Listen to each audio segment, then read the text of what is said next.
ونصلي على رسوله الكريم أما بعد. حديث النبي الكريم صلى الله عليه وسلم کا ارشاد ہے من لم يشكر الناس لم يشكر الله. جو لوگوں کا شکریہ ادا نہ کرے، جو بندوں کا شکریہ ادا نہ کرے، وہ اس آدمی کی طرح جو اللہ تبارک و تعالیٰ کا بھی شکریہ ادا نہ کرے. اس حدیث کے پیش نظر اپنی مقام خصوصی حضرت مولانا اقبال صاحب سمکاری جداروں ماٹی والا بھوری کے مختلف بھی ہے اور شیخ الحدیث بھی ہے. انہوں نے اپنی تمام تر مصروفیات کے باوجود، اپنی دینی اور دنیاوی اور تبلیغی تمام مصروفیات کے باوجود ہماری حقیقی کی دعوت پر لگے کے لیے یہاں پر تشریف لائے. میں اپنی طرف سے اور پوری بستی والوں کی طرف سے اور تمام ذمہ داروں کی طرف سے ان کا شکریہ ادا کرتا ہوں اور ان کا استقبال کرتا ہوں. اور اس کے ساتھ آنے والے جو مہمان ہیں علماء کرام ان کا بھی میں یہ قبول کرتا ہوں، ان کا بھی شکریہ ادا کرتا ہوں. اپنے حضرت والا کو دعوت دیتا ہوں وہ آئے اور میں ان کی موجودہ تمام کو مستحق کرتا ہوں.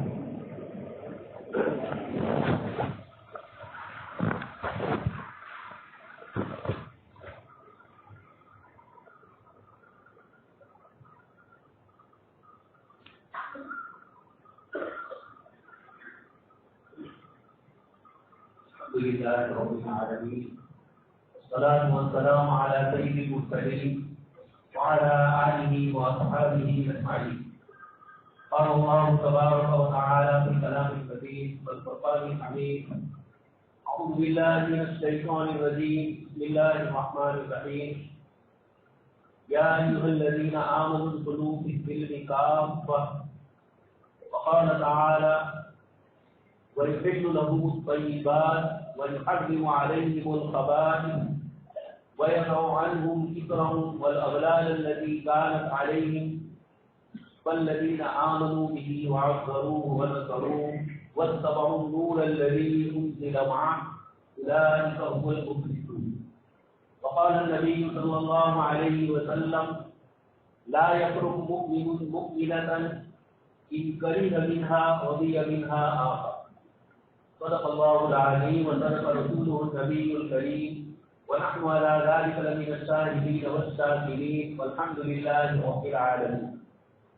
محترم و مکرم اللہ کے علماء کرام اور ایمان والے بھائیو، اللہ تبارک و تعالیٰ کا انتہائی شکر اور احسان ہے. اس نے آج ہمیں اپنے دین اور اپنی شریعت کی نسبت سے جناب نبی اکرم صلی اللہ علیہ وسلم کے لائے ہوئے دین متین کی حفاظت کے لیے اور اپنی زندگیوں میں اس دین کو لانے کے لیے آپسی مشورہ اور آپسی گفتگو کے لیے اللہ پاک نے ہمیں جمع کرا. یہ نسبت اللہ تبارک و تعالیٰ کے دین اور شریعت کی، یہ حضرات انبیاء کرام علیہ السلام کا جو منصب اور ان کا جو فریضہ تھا، اللہ تبارک تعالیٰ کے دین کو، اللہ پاک کے جو احکام انبیاء کرام علیہ السلام پر نازل ہوئے، ان احکامات کو انبیاء کرام علیہ السلام نے اپنی عملی زندگی میں اتار کر انسانوں تک ان احکامات کو پہنچایا. دوستوں اور بزرگوں، ہمیں جو اللہ پاک نے دین عطا فرمایا، یہ بڑا قیمتی دین. اللہ تبارک تعالیٰ نے خود اپنے کلام پاک میں یہ ارشاد فرمایا: الیوم اکملت لکم دینکم، کہ آج میں نے تمہارے لیے تمہارے دین کو مکمل کر دیا. واتممت علیکم نعمتی، اور میری نعمت کو میں نے تمہارے لیے تام اور پورا فرما دیا. ورضیت لکم الاسلام دین، اور تمہارے لیے میں اسلام کے بطور دین اور بطور شریعت اور اپنی زندگی کا مارگ درشک اور رہنما اور آئیڈیل اور نمونہ بنانے کے لیے میں نے اس دین سے تمہارے لیے رضامندی کا اظہار کرتا. ورضیت لکم الاسلام دین، اسلام کو بطور دین کے، بطور زندگی کے میں تمہارے لیے راضی ہو گئے. آسمان و زمین کی تخلیق کرنے والا، کائنات کے ذرے ذرے پر جس کی حکومت کر رہی ہے، اس نے خود یہ فرما دیا: ولا یحیطون بشیء من علمہ، اس کے علم کا کوئی احاطہ نہیں کر سکتا. لا تدرکہ الابصار وہو یدرک الابصار، نگاہیں وہاں تک پہنچ نہیں سکتی۔ سیدنا موسیٰ علیہ السلام نے فرمایا اللہ پاک سے کہ مجھے آپ کی اس دنیا میں زندگی میں اور بیداری کی حالت میں آپ کی زیارت کر۔ اللہ پاک نے فرمایا کہ موسیٰ یہ تو بہت بڑی چیز ہے۔ حضرت موسیٰ علیہ السلام کو طور پہاڑ کی طرف دیکھنے کا حکم فرمایا۔ فلما تجلی ربہ للجبل جعلہ دکا وخر موسیٰ صعقا۔ اللہ پاک فرماتے ہیں کہ صرف تجلی کا اظہار فرمایا اور سیدنا موسیٰ علیہ السلام گر پر بے ہوش ہو کر اللہ پاک نے فرمایا لن ترانی، مجھے نہیں دیکھ۔ ایسی عظیم اور ایسی قدرت والی ذات جس نے کائنات کے ذرے ذرے کو پیدا فرمایا اور صرف پیدا نہیں فرمایا، اس کی اپنی زندگی کے ہر مرحلے پر اس کی رہنمائی اور اس کی نگرانی فرمائی۔ اس لیے اللہ تبارک تعالیٰ نے، میں نے آپ حضرات کے سامنے اس آیت کی تلاوت کی، اللہ تبارک تعالیٰ نے ارشاد فرمایا یا ایھا الذین آمنوا ادخلوا فی السلم کافۃ، کہ ایمان والوں اسلام میں پورے پورے داخل ہو۔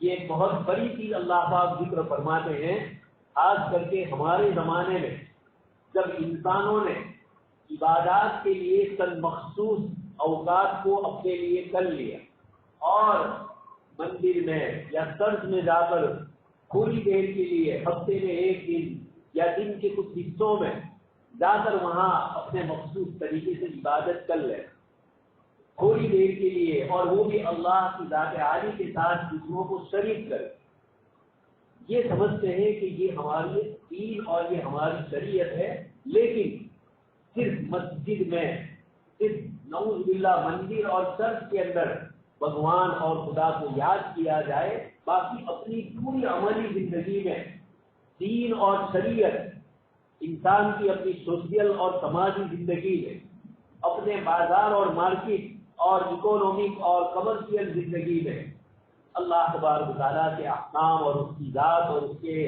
احکامات کا کیا اس کا مقام ہے، اس کی کیا حد بندی ہے، دنیا کی کسی قوم کے پاس اس کی کوئی رہنمائی نہیں۔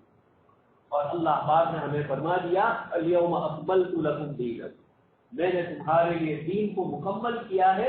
زندگی گزارنے کے وہ تمام طریقے جو ایک انسان کو اپنی پرائیویٹ اور ذاتی زندگی، پرسنل زندگی سے اور زندگی گزارنے کے وہ طریقے جو سماج اور سوسائٹی کے اعتبار سے ہوتے، ملک اور بین الاقوامی انٹرنیشنل تعلقات کے اعتبار سے جو احکام اور جو آپس کے مسائل ہے، اللہ تبارک تعالیٰ نے اپنی پاک کتاب میں پوری تفصیل سے تبیانا لکل شیء، ہر چیز کو واضح کر کے اللہ پاک نے بتلایا، اور اس میں بھی عبادات کو مختصر ذکر فرمایا۔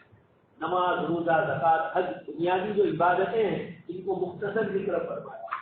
سب سے زیادہ پہلے ایمانیات کو ذکر فرمایا، اللہ پاک کی ذات عالی پر ایمان اور یقین اور اس کی صفات میں اس کو اکیلے ماننا، اور اس کے بعد سب سے زیادہ توجہ دی گئی ہے پورے قرآن کریم میں مسائل کے اوپر، اور وہ بھی کون سے مسائل؟ سماجی زندگی کے مسائل، مرد اور عورت کے میاں بیوی کے مسائل، باپ اور بیٹے کے مسائل، ماں اور بیٹی کے مسائل، سماجی زندگی میں آپس میں ایک مشترک گھر میں بیوی رہتی ہے، سسر رہتے ہیں، ساس رہتی ہے، اس کی بہنیں ہوتی ہیں شوہر کی، یہ سب جتنا بھی ہے ان سب کے ساتھ آپس میں کیا معاملات کیے جائے، اللہ پاک نے اپنی پاک کتاب میں اور جناب نبی اکرم صلی اللہ علیہ وسلم نے اپنی احادیث میں اس کو تفصیل سے ذکر کیا اور اس کو بہت اہتمام سے ذکر فرمایا ہے۔ یہاں بیوی کے مسائل کو سورہ بقرہ، سورہ نساء میں، سورہ طلاق میں اللہ تبارک تعالیٰ نے بہت تفصیل سے ذکر کر، یہ ہمیں اس بات کی رہنمائی مل رہی ہے کہ جیسے تم نماز، روزہ اور زکوٰۃ کے اندر اللہ پاک کے احکام کے تابع ہو، جناب نبی اکرم صلی اللہ علیہ وسلم کی شریعت کے تابع ہو، اپنے سماجی مسائل حل کرنے میں بھی اپنی عقل، اپنی سمجھ، اپنی خواہش اور دنیا کے انسانوں کے بنائے ہوئے قانون یہ تمہیں صحیح رہنمائی نہیں کریں گے۔ ہم تمہاری رہنمائی کر رہے ہیں، اس لیے شادی بیاہ کے مسائل، بلکہ شادی سے پہلے اللہ کے رسول صلی اللہ علیہ وسلم کے پاس ایک صحابی آئے، انہوں نے شادی کی بات کی، اللہ کے نبی صلی اللہ علیہ وسلم نے فرمایا تم نے لڑکی کو دیکھا ہے؟ انہوں نے کہا نہیں، فرمایا کہ دیکھ لو تاکہ تم دونوں کی زندگی کے لیے مستقبل کے اندر کوئی مسائل پیدا قدم تمہارے لیے زیادہ راحت اور آسانی والا ہو۔ جس نبی پر نازل ہونے والے قرآن نے قل للمؤمنین یغضوا من ابصارہم فرمایا، نگاہوں کو نیچی کرو، مردوں کو الگ فرمایا، عورتوں کو الگ فرمایا، اور آپ صلی اللہ علیہ وسلم نے خود ارشاد فرمایا النظر سهم من سهام ابلیس، کہ نظر یہ ابلیس کے تیروں میں سے، شیطان کے تیروں میں سے، زہر آلود تیروں میں سے ایک تیر ہے۔ نظر کے بعد پھر انسان کسی اجنبی یا لڑکی کے ساتھ، عورت کے ساتھ اس کے چکر میں آ جاتا ہے، پھر نمازوں میں برکتیں نہیں ہوتی، تلاوت میں سکون نہیں، حتیٰ کہ کاروبار اور سماجی زندگی میں بھی سکون، اتنی اس کی قباحتیں برائیاں ہیں۔ اس لیے ہماری نگاہوں کی حفاظت کرنے کا حکم فرمایا۔ لیکن وہی نبی صلی اللہ علیہ وسلم صحابی کو فرماتے ہیں کہ جب ایک عورت سے شادی کرنا تو آپس میں ایک دوسرے کو دیکھ لیا جائے تاکہ بعد کے اندر پریشانیاں، شوہر کو بیوی کے لیے کس طرح رہنا، اپنا کپڑا، اپنا بال، اپنے جسم کی ظاہری شکل بھی اس طرح ہو کہ آپ کی بیوی کو آپ پسند آئے۔ یہ اتنی چھوٹی چھوٹی چیزیں قرآن کریم کے اللہ پاک نے سورہ بقرہ میں میاں بیوی کے مسائل، نکاح کے اور آپسی رشتے کے ذکر فرمائے۔ اس میں یہ بھی فرمایا کہ بچے کو دودھ چھرانے کے لیے انتقاوری، آپس کا مشورہ میاں اور بیوی کرے۔ یہ مسائل قرآن ذکر کر رہا ہے جو نماز کو مختصر ذکر کر رہا ہے۔ نماز پورے قرآن کریم میں آپ دیکھیں گے اقیم الصلاۃ، پھر نماز پڑھنے والوں کی فضیلت، نماز پڑھنے کی کیفیت کو ذکر کیا، لیکن مسائل نماز کے قرآن نے ذکر نہیں کرا۔ جناب نبی اکرم صلی اللہ علیہ وسلم نے اس کو پریکٹیکل بتایا، لیکن اسی قرآن میں سماجی زندگی کے مسائل اتنے تفصیل سے ذکر کرا۔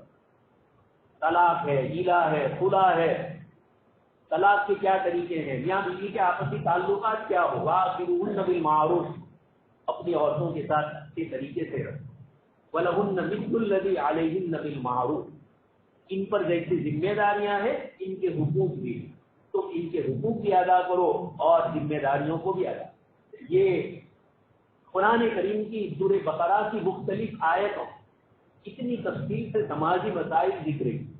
اسی طریقے سے سورہ بقرہ میں سب سے قرآن کریم کی سب سے بڑی آیت مداینہ اس کو کہا جاتا ہے۔ اس میں تجارت کے، لین دین کے، آپس کی ایک دوسرے سے کاروبار کیا، ایک دوسرے سے کسی چیز کا معاملہ کیا تو کس طریقے سے کیا جائے، آپس میں گواہ کیسے مقرر کیے جائے، لکھنے والا دستاویز کیا جائے، لکھا جائے، آپ نے کسی کو پیسے دیے ہیں، کسی سے کوئی معاملہ کیا ہے، اس کو لکھا جائے۔ آج تو رات دن ہم دیکھتے ہیں نئے نئے مسائل پیدا ہوتے ہیں اور لکھی ہوئی چیز یا گواہ نہیں ہوتے ہیں تو فوج میں آدمی 25 سال 30 سال کے بعد مسائل کھڑے ہوتے ہیں اور اپنی ذاتی ملکت ہونے کے باوجود اس سے ہاتھ دھو لینا پڑتا ہے، اس لیے قانونی دستاویز نہیں۔ قرآن کریم نے ان مسائل کو ذکر کر کے بتلایا کہ ہمارے یہاں حقوق اللہ تو ہمارا اپنا حق، اللہ پاک ارحم الراحمین ہے، وہ معاف فرما دے، لیکن حقوق العباد، بندوں کے حقوق، اس کو اتنی تفصیل سے اللہ تبارک تعالیٰ نے ذکر فرمایا۔ ایک تو سماجی زندگی کے مسائل، اس سے ایک خاندان بنتا ہے اور خاندان سے پورا سماج بنتا ہے اور سماج سے پوری دنیا کے انسان ایک دوسرے سے جڑے ہوئے۔ اللہ پاک نے ان مسائل کو ذکر کیا، وصیت کے لیے، میراث کے لیے، وارثہ مہتری کے لیے قرآن کریم کا ایک پورا رکوع اللہ پاک نے ذکر فرمایا اور اس رکوع کے اخیر میں فرمایا تلک حدود اللہ، یہ اللہ پاک کی حد بندی ہے۔ حدیث شریف میں آپ صلی اللہ علیہ وسلم نے فرمایا ان للہ تعالی حمن، اللہ پاک کی کچھ بارڈر ہے، کچھ سرحد ہے۔ ہمارا کھیت ہوتا ہے، بازو میں دوسرے کا کھیت، دونوں کے بیچ میں سرحد ہوتی ہے، چاہے وہ درخت کے ذریعے ہو، پتھر کے ذریعے ہو۔ پرانے زمانے میں ہمارے کھیت والے حضرات جانتے ہیں یہ سرحدیں ہوتی، آپ اپنا بیل وہاں نہیں لے جائیں گے، وہ اپنا بیل ادھر نہیں لائے، آپ جب کھیتی کریں گے تو اپنی ہی سرحد میں کریں گے، وہاں نہیں جائیں گے۔ اگر ذرا بھی ادھر ادھر ہوا تو آپس میں رنجش اور آپس میں لڑائی ہوئی، میری سرحد میں کیوں آئے؟ اللہ پاک فرماتے ہیں اللہ پاک کی بھی ایسی سرحدیں، ان للہ تعالی حمن، اللہ کی یہ حدود ہے، دل کا حدود، سارے میراث، وصیت کے اور میراث کے مسائل ذکر کر کے اللہ پاک نے فرمایا یہ ہماری حد بن گئی۔ نکاح اور طلاق کے مسائل ذکر فرمایا سورہ بقرہ، وہاں بھی فرمایا تلک حدود اللہ ومن یتعد حدود اللہ فقد ظلم نفسہ، جو اللہ کی حد سے آگے بڑھے گا وہ ظالم ہوگا۔ یہ قرآن کریم نے ہمیں سماجی اور سوسائٹی کے مسائل اور آپسی لین دین اور معاملات کے مسائل کو اتنا واضح کر کے کیوں بتلایا؟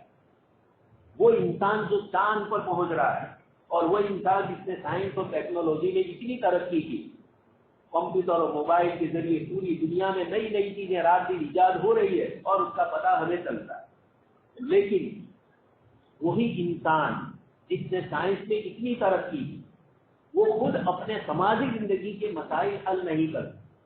اس کی زندہ مثال یوروپ ہے، امریکہ ہے، انگلینڈ ہے، فرانس، دنیا کی سپر پاور طاقت ہے، لیکن وہاں گھروں کا اندرونی جو ماحول، سماجی زندگی کے جو مسائل ہے، مرد اور عورت کے درمیان جو تعلقات ہیں میاں بیوی کے جو ہونے چاہیے، اس کے بجائے جو تعلقات ہیں بالکل پھیکے پڑ چکے ہیں۔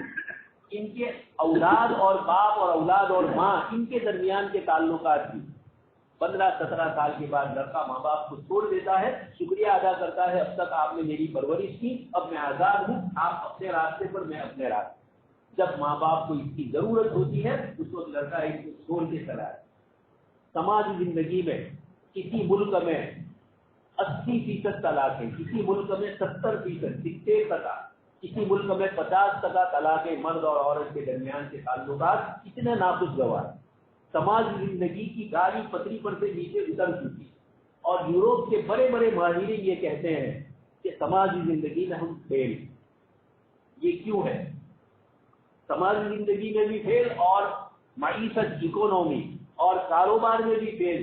آپ نے دیکھ لیا 2008 میں پوری دنیا میں جو کرائسس آیا، پوری دنیا کے اندر سود کے اور یہ بیاج کے نظام نے یوروپ کے بڑے بڑے ملکوں کو تباہ کر۔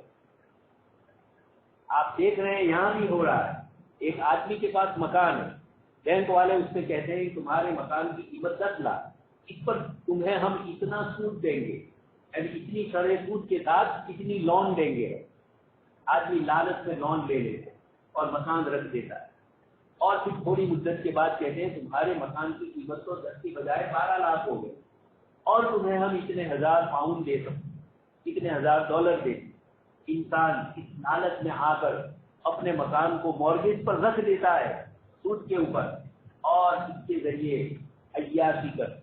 ایک مدت کے بعد وہ ادا نہیں کر سکتا ہے تو بینک یہ مکان اپنے پاس لے لے۔ یہ بالکل یوروپ کی 2008 کے بعد سے مسلسل سود کے نظام اور بیاج کے نظام سے وہاں کی معیشت، وہاں کا یہ پورا نظام فیل ہو چکا۔ تو دونوں چیزوں میں یوروپ یہ ظاہری رکھ رکھاؤ ہے، اور آپ سمجھ رہے ہیں کہ یوروپ میں چکاچوند ہے، لیکن اندر کے جو حالات، لوگوں کے جو مسائل ہے، سماجی زندگی کے بھی اور کمانے کے بھی، یہ دونوں فیل۔ اب یہاں یہ دیکھنا ہے کہ وہ انسان جو اتنی ترقی کر چکا لیکن کیوں اپنے سماجی مسائل حل نہیں کر سکتا، کیوں اپنی معیشت کا اور اپنے کاروبار کے مسائل حل نہیں کر سکتا؟ دوستوں اور بزرگوں، یہ دلیل ہے کہ انسان کے لیے قانون وضع نہیں کرتا۔ ایک بڑے سے بڑا انسان 100 سال 150 سال زندہ ہے، لیکن پوری دنیا کے انسانوں کے حالات، واقعیت، ان کی سوچ، ان کا رواج، اس سے کوئی واقف نہیں ہوتا۔ یہ اللہ پاک کی ذات کی ہے، علیم و خبیر، الا یعلم من خلق وهو اللطیف الخبیر۔ اللہ پاک فرماتے ہیں جس نے انسان کو پیدا کیا، وَنَعْلَمُ مَا تُوَسْوِسُ بِهِ نَفْسُهُ، تمہارے دل میں کیا وسوسے گزرتے ہیں، اللہ پاک فرماتے ہیں ہم اس کو جانتے ہیں۔ اس لیے یوروپ سائنس میں ترقی کر چکا، لیکن وہی یوروپ سماجی زندگی میں فیل ہو چکا۔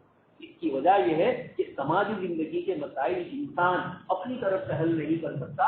کائنات کو بنانے والے خداوند قدوس نے جس طریقے سے ایک سورج کے ذریعے پوری دنیا کے نظام کو چلایا، چاند کے ذریعے چلایا، ہواؤں کے ذریعے، بارش کے ذریعے، یہ سب اسی کا دیا ہوا۔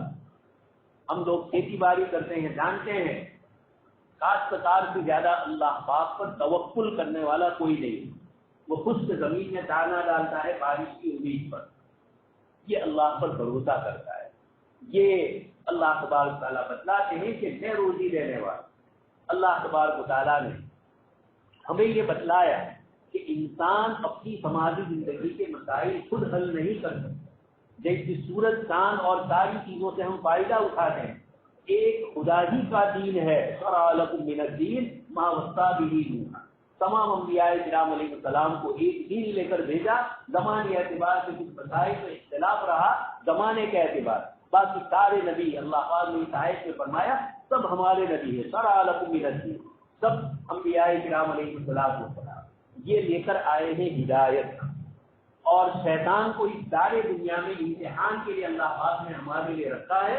یہ لے کر آیا ہے ہوا، عربی زبان کا لفظ ہے. اور ایسا من اتخذ الہہ ہوا، قرآن پاک میں اللہ پاک فرماتے ہیں کہ آپ نے اس شخص کو دیکھا ہے جس نے اپنی خواہش کو، اپنی چاہت کو اپنا رب اور اپنا معبود بنایا. یہ عجیب جملہ قرآن فرما رہا ہے کہ جو چیز تجھے اللہ سے غافل کر دے اور دوسری طرف لے جائے وہی تیرا معبود. حضرت امام غزالی رحمۃ اللہ علیہ فرماتے ہیں کہ جو چیز تجھے اللہ کے احکام سے دور کر دے فہو الصنم، وہی تیرا صنم اور وہی تیرا معبود. اس لیے اس وقت پوری دنیا میں یہ کوشش ہو رہی ہے کہ انسانوں کو انبیاء کرام علیہ السلام کے بتلائے ہوئے راستوں سے ہٹا کر، چین سکون اور امن و عافیت والے راستوں سے ہٹا کر، انسانوں کو انسانی قانون کے تابع کر کے اپنی خواہش اور اپنی چاہت کے مطابق زندگی گزارنے کے لیے انسانوں کو آزاد چھوڑ دیا ہے. آپ کے سامنے میں نے جو آیت پڑھی اس میں حضرت عبداللہ ابن سلام رضی اللہ تعالیٰ یہودی عالم ہے، عالم کے بیٹے ہیں. دل میں یہ خیال آیا کہ یہودی مذہب میں ایک چیز اونٹ کے گوشت اور اس کے دودھ کے سلسلے کی تھی. ان کے دل میں یہ آیا کہ اگر میں اس کو استعمال نہیں کروں گا تو دین اسلام سے، آپ صلی اللہ علیہ وسلم کے لائے ہوئے طریقے سے تو میں ہٹ نہیں گیا، میں صرف یہودیت کے اوپر عمل کرنے کے لیے اس کو چھوڑ دوں.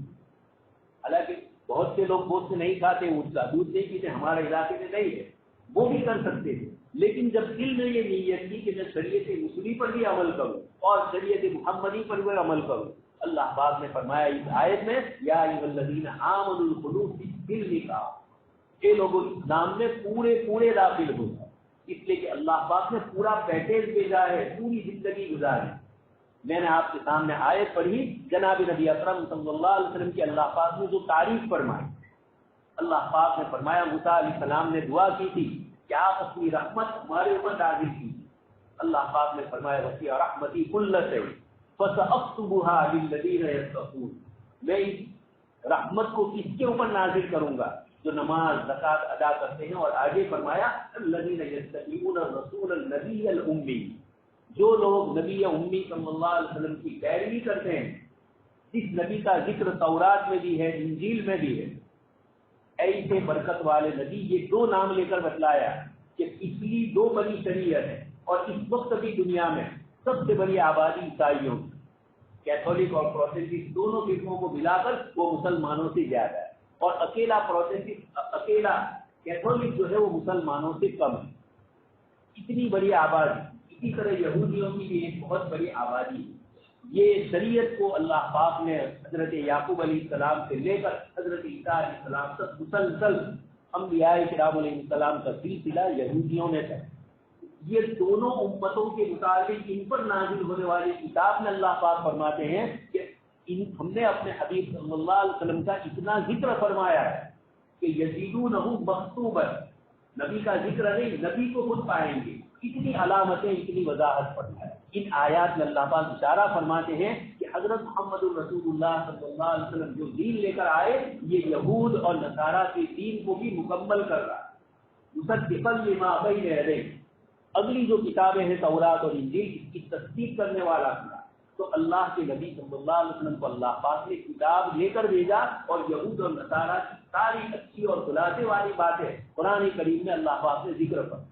اس کے بعد آگے فرمایا یأمرهم بالمعروف وینہاہم عن المنکر، یہ نبی کیا کرتے ہیں؟ سب سے پہلے فرمایا اچھی اور بھلی چیزوں کا حکم دے اور بری چیزوں سے روک دے.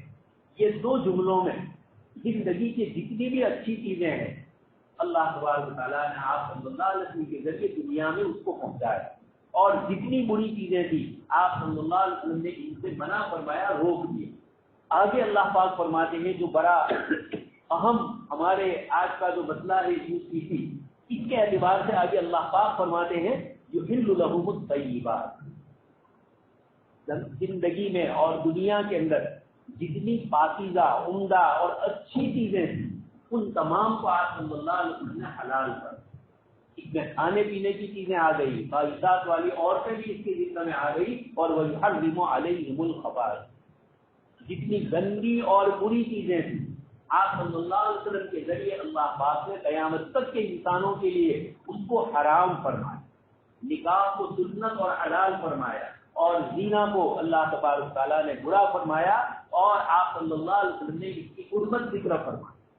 کھانے پینے میں جو عمدہ چیزیں تھی حلال اور پاکیزہ، جو انسانی صحت اور طبیعت کے لیے بھی اچھی ہے اور انسانوں کی آخرت کے لیے بھی اچھی ہے، ان تمام چیزوں کو حلال فرمایا۔ آج کی دنیا ریسرچ کر رہی ہے کہ آپ صلی اللہ علیہ وسلم نے جتنی حلال چیزیں فرمائی ان میں یہ غور و فکر کر رہے ہیں، اور جن چیزوں سے آپ صلی اللہ علیہ وسلم نے منع فرمایا، یوروپ کے بڑے بڑے سائنسسٹ اور ڈاکٹر لوگ ان چیزوں کے پیچھے پڑے۔ قرآن کریم نے حرمت علیکم الخمر والمیسر اور حرمت علیکم المیسر، اللہ پاک نے مردہ جانور کو حرام فرمایا، اللہ پاک نے خون کو حرام فرمایا، کھانا پینا خون کا استعمال بدن پہ لگانا، اسی لیے اسلامی شریعت نے ذبح کا جو طریقہ بتلایا وہ اتنا شاندار ہے کہ جب تار لگے یہ کٹ جاتی ہے تو اندر کا سارا خون نکل جاتا ہے۔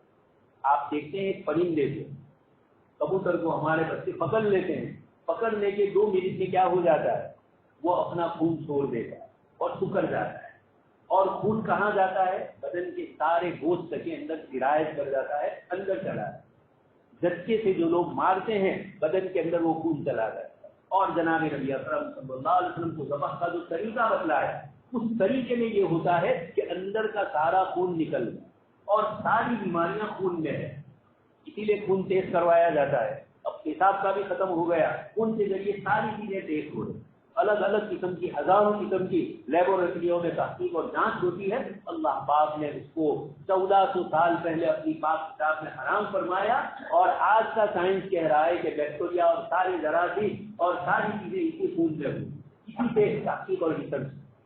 اللہ پاک نے سور کو حرام فرمایا، تحقیق کی گئی اور ریسرچ کیا گیا، بتلایا کہ سور کے جسم کی بناوٹ ایسی کہ اس کے اندر یورک ایسڈ کا مادہ زیادہ ہوتا ہے۔ یورک ایسڈ تو سب میں ہوتا ہے، کھانے سے ایسڈ بنتا ہے، لیکن پیشاب کے ذریعے اور دوسرے طریقوں سے اللہ پاک ہمارے جسم سے اس کو نکال دے، لیکن سور کے جسم سے یورک ایسڈ 2% ہی نکلتا ہے، باقی سارا کا سارا اس کے بدن کے جوڑوں میں رہتا ہے۔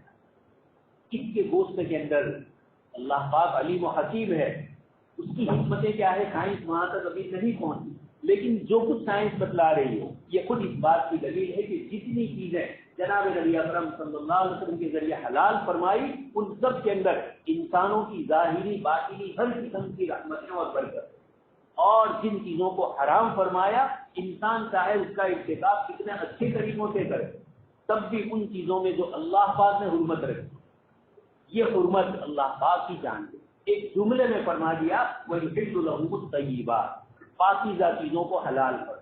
نکاح کے وہ تمام طریقے جو جناب نبی اکرم صلی اللہ علیہ وسلم لے کر آئے اس میں جتنی رحمت اور برکت ہے، آج کی دنیا انسانوں کے اپنی خواہشات، اپنی چاہت، اپنے رسم و رواج، اپنی پرمپراؤں سے انسانوں نے جن چیزوں کو گل لیا ہے، دوستوں اور بزرگوں، اس کا کوئی تعلق نہیں۔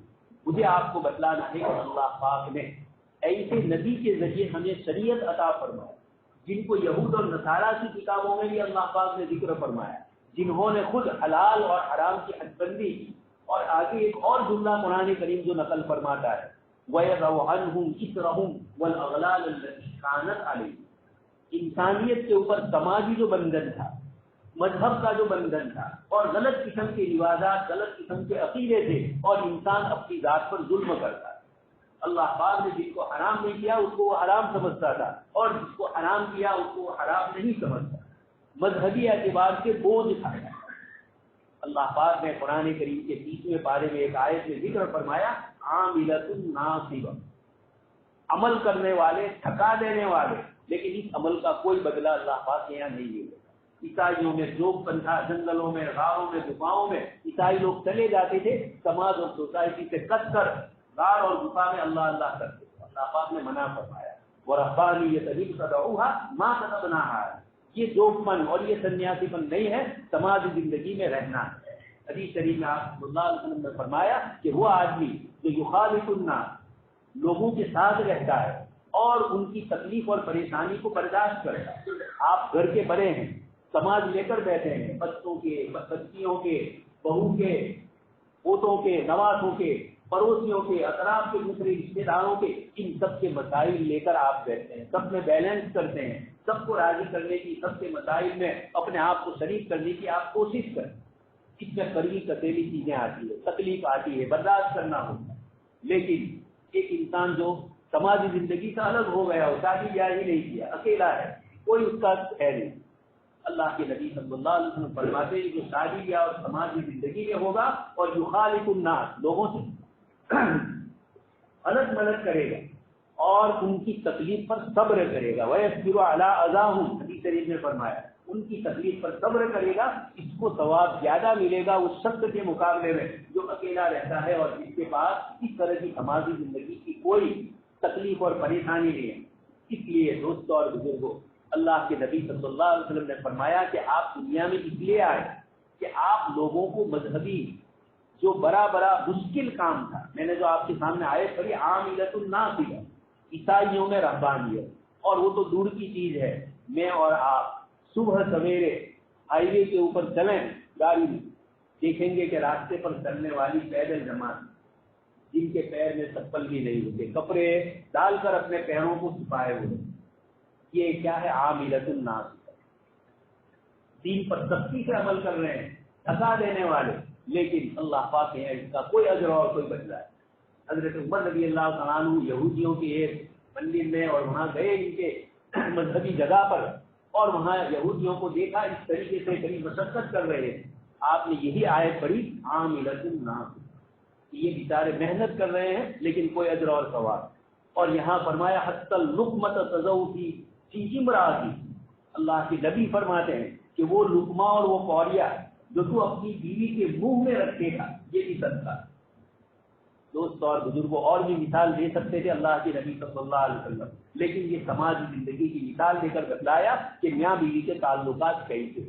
شوہر بیوی کے منہ میں لقمہ رکھے اس کو بھی صدقہ فرمائے، بیوی اپنے شوہر سے اچھے تعلقات کرے اس کو بھی صدقہ فرمائے. اللہ کے نبی صلی اللہ علیہ وسلم گوشت والا، ہڈی والا گوشت کا استعمال فرماتے ہیں، اور حضرت عائشہ وہیں اس جگہ سے اس گوشت کو لیتی ہے. یہ میاں بیوی کے تعلقات کو اس شریعت نے ذکر فرمایا، اور اس نبی کے ذریعے جن کو سب سے زیادہ اتقیٰ و اخشیٰ پر، سب سے زیادہ متقی اور پرہیزگار، لیکن سماجی زندگی کے یہ مسائل حدیث شریف میں آتے ہیں. حضرت عائشہ بتلانا چاہتی ہے اس وقت ہمارے ملک میں بھی جین مذہب میں ایسا ہے کہ عورت کو جب ماسک اور ماہواری حیض کا خون آئے اتنے دن تک اس کو گھر کے باہر رہے، یہ ناپاک ہو گئی. اس کو گھر کے اندر کھانا پکانا نہیں ہے، ساتھ میں مل کر کھانا نہیں ہے، اوٹلے پر بیٹھ کر اس کو وہی دن گزارے. ابھی اس ملک میں یہ ہے. اللہ کے نبی صلی اللہ علیہ وسلم اس وقت بھی یہ تصور تھا. حضرت عائشہ فرماتی ہے کہ میں حالت حیض میں ہوتی اور حضور جو گوشت کھاتے میں اس کو استعمال کرتا. یہ بتلایا اسلام نے کہ یہاں کوئی سماجی بندھن نہیں، یہاں ایسا صاف ستھرا طریقہ ہے، اتنی محبتیں اور تعلقات والا مذہب ہے کہ اس پر عمل کرنے سے کبھی زندگیوں میں پریشانی اور تکلیف نہیں آئے. اس لیے قرآن نے فرمایا وَيَضَعُ عَنْهُمْ إِصْرَهُمْ وَالْأَغْلَالَ الَّتِي كَانَتْ عَلَيْهِمْ. جب یہ تمام طریقے اور اتنا اچھا طریقہ آپ صلی اللہ علیہ وسلم لے کر آئے، دنیا انسانیت کو چین و سکون دیا. یوروپ میں عورتوں کو، یعنی عورتوں کے عنوان سے اسلام کو بدنام کیا ہے کہ اسلام میں عورتوں کے حقوق پورے نہیں ہو رہے، اسلام میں عورتوں پر نعوذ باللہ ظلم ہو رہا ہے. یہ بہت پروپیگنڈا گزشتہ 300-400 سال سے ہمارے یہاں آیا. اس سے پہلے صلیبی جنگوں کے موقع پر سے ہی عیسائیوں نے اسلام کے خلاف اس طرح کی چیزیں شروع کی. حضرت مولانا مفتی محمد تقی عثمانی صاحب دامت برکاتہم اپنے مضمون میں لکھتے ہیں کہ ایسا ہوا کہ یوروپ میں عورتیں ہی کثرت سے اسلام لائیں. تو ٹائمز میگزین نے ایک پورا مضمون شائع کیا کہ عجیب بات ہے، جن کی بنیاد پر اسلام کو سب سے زیادہ بدنام کیا گیا ہے وہی عورتیں اسلام میں داخل ہوئی. پھر ان کا انٹرویو لیا گیا. تو عورتوں نے یہ کہا کہ مردوں نے ہم کو گھر سے باہر نکالا، کمانے کی ذمہ داری مردوں پر تھی، وہ ہمارے سر پر ڈال دی، اور گھر آ کر رات کو بچوں کو پلانا، شوہر کو پلانا، یہ بھی ذمہ داری ہے۔ تو ہمیں دوہری ذمہ داری دے کر گھر سے باہر نکال کر روزی روٹی کے لیے در بدر، اور مردوں کی نگاہوں میں جانتے ہیں آپ عورتوں کے ساتھ کیا سلوک ہوتا ہے جہاں سرکاری اور پرائیویٹ آفسوں میں عورتیں کام کرتی، کیا کیا پریشانی، اس پر مستقل مضمون ہیومن رائٹس کی طرف سے سب چکا ہے۔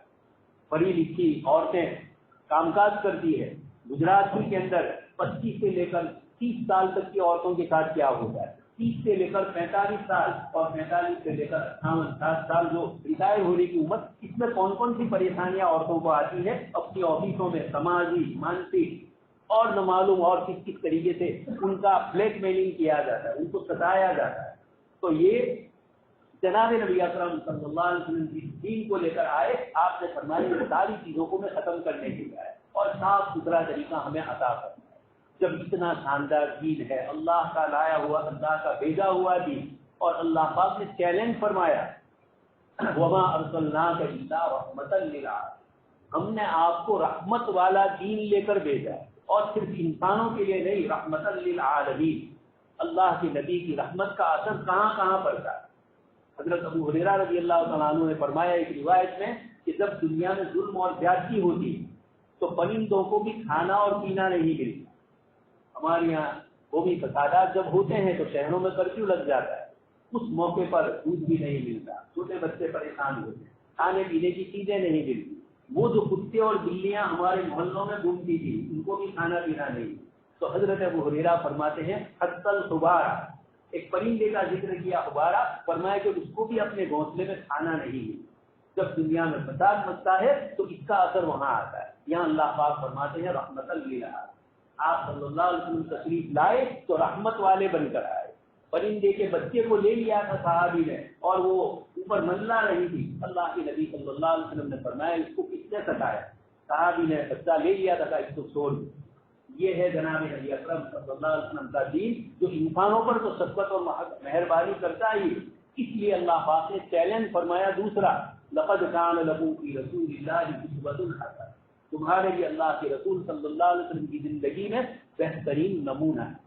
یہ ساری چیزیں دوستو 1400 سال سے پوری دنیا نے اس کا تجربہ کر لیا، اور دنیا میں چین سکون امن و عافیت تب ہی آیا جب آپ صلی اللہ علیہ وسلم کی شریعت پر لوگوں نے عمل کیا۔ اور گزشتہ 300-400 سال جب دنیا سے مسلمانوں کی حکومت کمزور ہو گئی، ان کی سلاطین کی حکومت گئی، بیٹھ بھی ان کے نادان خلافت کی قبا، اپنوں کی تاج بھی، اوروں کی عیاری بھی، اقبال نے شہر کا یہ جب سے گئی، اسی طرح ہندوستان سے مغل سلطنت گئی، اس سے پہلے پوری دنیا میں سماجی زندگی کے مسائل قرآن اور حدیث کی روشنی میں ہی حل ہوئی۔ غیر مسلمین کے لیے ان کا الگ پرسنل لا ہوتا ہے، ان کو اپنے مندروں میں اپنے مذہبی اعتبار سے جو چیزیں کرنی ہو اس کی مکمل آزادی ہوتی، لیکن مسلمانوں کے لیے اسلامی اور اسلامی قانون ہوتے تھے، اس کے مطابق عمل ہو۔ انگریز جب اس ملک میں آئے تو انہوں نے سب سے پہلے جو کام کیا، اسلام کا قضا کا جو نظام، قاضی کا، جسٹس اور نیالے کا جو نظام تھا، اس کو انہوں نے ختم کر دیا۔ ایسٹ انڈیا کمپنی نے پہلے آ کر قاضیوں کے ساتھ مل کر پورا معاملہ ٹھیک کیا، لیکن جیسے جیسے ان کے قبضے میں حکومت آتی گئی، اور پھر اس کے بعد اورنگزیب عالمگیر رحمۃ اللہ علیہ کے بعد 1857 تک میں انہوں نے کافی تبدیلی کر دی، اور 1857 کے بعد تو یوروپ کی یعنی انگلینڈ کی سرکار نے ہی اس کو لے لیا اپنے قبضے میں ہندوستان کو، ایسٹ انڈیا کمپنی کے بعد سے، اور پھر اس کے بعد اس ملک میں وہی نظام نافذ۔ اس لیے یہ جو انگریزوں نے سیکولر نظام لائے، لوگ شاہی جس کو بولتے ہیں، اور اس کے بدلے کے اندر نعوذ باللہ خدا پاک کا کوئی تصور نہیں، یہ انسان خود بخود پیدا ہوا ہے نیچر اور فطرت کی بنیاد پر۔ یہ بڑی محنتیں ہوئی ہیں دین اسلام کے خلاف انسانوں کو اپنی خواہشات پر لانے کے لیے۔ ڈارون نام کا ایک سائنسسٹ آیا، اسی طریقے سے آئزیک نیوٹن آیا، اور انہوں نے کہا کہ یہ پورا نظام فطرت کا نیچر سے چلتا ہے۔ نعوذ باللہ کسی خدا کو ہم نے دیکھا نہیں، اور نہ کوئی خدا نظر آ رہا ہے، ایک چیڑی چونٹی ہے، پھر وہ مکوڑا بنتی ہے کچھ دیر کے بعد، اس سے بڑا اور امیبا سے لے کر ہاتھی تک ہمارے نوجوان بچے اسکول میں پڑھتے ہیں، کالج میں، ان کو معلوم ہے کہ اس طرح کا نظام بدلا ہے۔ یہ کیا ہے؟ اللہ پاک کی ذات کے وجود کا انکار، اور انسانوں نے گویا نعوذ باللہ خدا اور خدا کی شریعت نام کی کوئی چیز، یہ محنتیں گزشتہ 300-400 سال سے ہوئی، اسی میں یہ مسئلہ آیا کہ انسان اپنی زندگی گزارنے میں، پرائیویٹ لائف گزارنے کے اندر کسی دین اور کسی شریعت کا تابع نہیں ہے، اس کی خواہش سے جو کرنا ہوگا۔ یہ الحاد اور لادینیت جو آئی، یہ اصل میں اس وجہ سے آئی کہ ان مذہب والوں کے پاس، یوروپ کے پاس، عیسائیوں کے پاس، یہودیوں کے پاس زندگی گزارنے کے معاشرتی کوئی مسائل نہیں۔ یہی ہمارے ملک کا بھی حال، یہاں منو سمسکرتی اور اسی طریقے کی دوسری جتنی کتابیں ہیں مذہبی، ان کے اندر عورت کا جو تصور ہے، عورتوں کے متعلق جو مسائل ہے، وہ اتنے خطرناک، عورت کو انسانیت سے نکال کر جانور کے درجے تک پہنچا دیا ہے۔ ان چیزوں کی بنیاد پر یہاں بھی ان پر ظلم اور تشدد ہوا۔ ستی کا رواج، شوہر کے مرنے پر عورت کو زندہ جلا دیا جانا یا جل جانا، یہ اس ملک میں تھا۔ ایک انگریز لکھنے والا اورنگزیب رحمۃ اللہ علیہ کے زمانے میں ہندوستان آیا تھا، اور مسٹر برنر، اور اس کی بڑی کتاب ہے، اس نے لکھا کہ یہاں کی ہندو راجاؤں کے یہاں یہ رواج ہے، مسلمان بادشاہوں کی عورتیں اپنے محل میں ان ہندو بادشاہوں کی، راجاؤں کی لڑکیوں کو، ان کی بیویوں کو بلاتے ہیں، اور یہ کہتی ہے یہ عورتیں کہ تم کیوں مر رہی ہو، یہ تو مر گیا، تم کیوں مر رہی ہو۔ ستی کے رواج کو مسلمانوں نے اس ملک سے ختم کرنے کی کوششیں کی۔ ایک عورت کو نہ جلنا ہو تب بھی جلا دیا جائے۔ پتی ایک پرمیشور، یہاں طلاق ہو ہی نہیں سکتی ہے، ہندو مذہب کے اعتبار سے طلاق نہیں، اس کو زندگی اسی طرح گزارنی ہے شوہر کے مرنے کے بعد۔ اللہ کے نبی صلی اللہ علیہ وسلم نے اور صحابہ کرام نے، جب کبھی آپ دیکھ رہے ہیں غزوہ بدر ہوا، احد ہوا، خندق ہوا، حنین ہوا، موتا ہوا، مختلف جنگیں ہوئی اور کئی صحابہ کرام شہید ہوئے، لیکن مسلمانوں میں فوراً دوسری شادی کا رواج، فوراً اس عورت سے شادی کرنے کا رواج تھا۔ اس لیے مسلمانوں کو عورتوں کے سلسلے کے اندر یہ پریشانی پیش نہیں آئی۔ اس کے مقابلے میں یوروپ میں پہلی جنگ عظیم میں دوسری جنگ عظیم ہوئی، اور عورتیں کمانے کے لیے باہر نکلی، اس لیے کہ مردوں کی ایک بڑی تعداد قتل ہو گئی۔ اب عورتوں کو کمانے کے لیے کچھ نہیں تھا تو یہ باہر نکلی، اور پھر ایسی نکلی کہ اب گھر کے اندر جانا اس کو پسند ہے، روزگار کے لیے کہیں نہ کہیں باہر۔ یہ جو تصور ہے نکالنے کا، اس کے پیچھے ان کے پاس کوئی مذہب نہیں ہے، کوئی عقائد نہیں۔ اس لیے اس ملک میں بھی ابھی جو آواز آ رہی ہے یونیفارم سول کوڈ، کہ سب کے لیے ایک قانون، تو ایک قانون کون بنائے گا؟ ایک قانون کیسے چلے گا؟ ہمارے ہندو مذہب کی اور ہندو برادریوں میں، ہندو الگ الگ سمپردایوں کے اندر نکاح اور طلاق کے جو تصورات ہیں اور آپس کے جو رواجات ہیں تعلیمات کے، وہ اتنے مختلف ہیں۔ ہر سماج کا الگ، ایک صوبہ ہے، ایک ضلع ہے، اس میں بھی ایک سماج کا الگ، دوسرے سماج کا الگ۔ اس لیے یہ تمام سول کوڈ اگر لانا بھی چاہتے ہیں اس ملک میں نہیں ہو سکتی۔ اتنی ہندو برادریاں ہی خود اس کا انکار کر۔ ملک آزاد ہوا، جواہر لال نہرو کے پاس ہندو عورتوں کے مسائل آئے، اب اس کو کیسے حل کرنا ہے؟ تو انہوں نے ہندو میرج ایکٹ، ہندو سکسیشن ایکٹ، وراثت کے مسائل اور طلاق اور نکاح کے مسائل، اس وقت یہی RSS انہوں نے مخالفت کی۔ اس لیے کہ جواہر لال نہرو تو سیکولر نظام لانا چاہتے، وہ تو اس ملک میں انگریز اور یوروپ کے قانون لانا چاہتے اور عورتوں کو آزادی دینا چاہتے تھے، اور مذہبی اعتبار سے عورتوں کو آزادی تھی ہی نہیں ہندو مذہب، اس لیے وہ کیا کریں؟ تو انہوں نے مخالفت کی۔ RSS نے جو آج تمام سول کوڈ کی بات کر رہے ہیں ہمارے وزیر اعظم، اور یہ کہہ رہے ہیں کہ ایک ملک ایک گھر کے اندر دو قانون نہیں ہو سکتے، ہم کہہ رہے ہیں کہ ایک پورے عالم میں بھی اسی خدا کا سورج تم استعمال کرتے ہو، اسی خدا کا پانی استعمال کرتے ہو، اسی کی روشنی استعمال کرتے ہو، اسی کا اناج اور غلہ استعمال کرتے ہو، تو پوری دنیا کے انسانوں کے لیے بھی ایک ہی قانون بنا ہے، اور وہی انبیاء کرام علیہ السلام لے کر آئے ہیں خدا کا کام۔ اس لیے دوستوں اور بزرگوں یہ سمجھنا ہے، ایک مسلمان بننے کے بعد آخرت کا عقیدہ ہے، یہ بنیادی عقیدہ ہے جو ہمیں ہر تکلیف میں راحت دیتا ہے۔ جب کبھی کسی پر کوئی مصیبت آتی ہے، تکلیف آتی ہے، قاری صاحب نے جو آیت پڑھی ما اصاب من مصیبت، جب بھی کوئی تکلیف آتی ہے اللہ پاک کی طرف سے ہوتی ہے۔ اس لیے مسلمان کو جب تکلیف ہوتی ہے، نبی شریف میں آپ صلی اللہ علیہ وسلم نے فرمایا